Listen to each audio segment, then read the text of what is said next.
વડોદરા શહેરમાં સ્થાનિક સ્વરાજની ચૂંટણીને લઈને રાજકીય ગરમાવો તેજ બન્યો છે। આજે વોર્ડ નંબર 14માં કોંગ્રેસના ઉમેદવારો દ્વારા ઉમેદવારી નોંધાવવામાં આવી હતી। વોર્ડ નંબર 14માં કોંગ્રેસના ઉમેદવાર તરીકે હેમાંગિની કોલકર, દીપાબેન શ્રીવાસ્તવ, તીર્થ બ્રહ્મભટ્ટ અને મોહમ્મદ જાવેદ કાતિમ ઘુપ્પેલવાલાએ પોતાના સમર્થકો સાથે ભવ્ય રીતે ઉમેદવારી નોંધાવી હતી। ઉમેદવારી નોંધાવતી વખતે મોટી સંખ્યામાં કાર્યકરો અને સમર્થકો હાજર રહ્યા હતા, જેના કારણે ચૂંટણીનો માહોલ વધુ ગરમાયો હતો। કોંગ્રેસના ઉમેદવારોએ જણાવ્યું હતું કે જો જનતા તેમને જીતાડશે તો તેઓ વિસ્તારના મૂળભૂત પ્રશ્નો જેમ કે રોડ, રસ્તા, પીવાના પાણી અને અન્ય નાગરિક સુવિધાઓના પ્રશ્નોનું નિરાકરણ લાવશે। સાથે સાથે હરણી બોટકાંડ જેવા મુદ્દાઓને પણ તેઓ ઉઠાવશે। હવે જોવાનું રહ્યું કે વોર્ડ નંબર 14માં જનતા કોને પોતાનો મત આપે છે।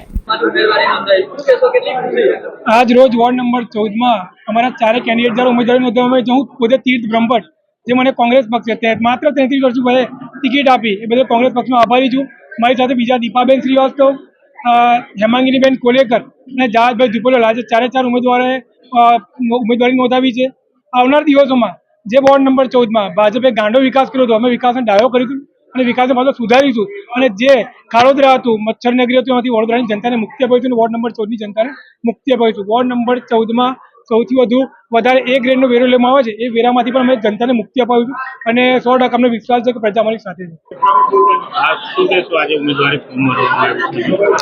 આજે શ્રી ગણેશ કર્યા છે, જે ભ્રષ્ટાચાર છે હવે આજથી એના શ્રી ગણેશ શરૂ થઈ ગયા છે।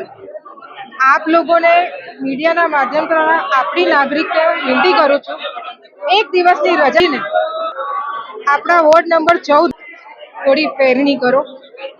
5 વર્ષ જે પાછલા છે, જે ભાજપા સરકારે રોકીને રાખ્યા છે, એના ગ્રાન્ટ પાસ થયા પછી પણ વર્ષો સુધી ગ્રાન્ટ રોકીને રાખી કેમ એ સવાલ તો તે ગરીબ જનતા, હું તમારી સાથે છું, હું તમારી અવાજ છું, મારી જોડે જોડાઓ। આ પ્રચાર વિરુદ્ધ આજથી આપણે શ્રી ગણેશ કર્યા છે।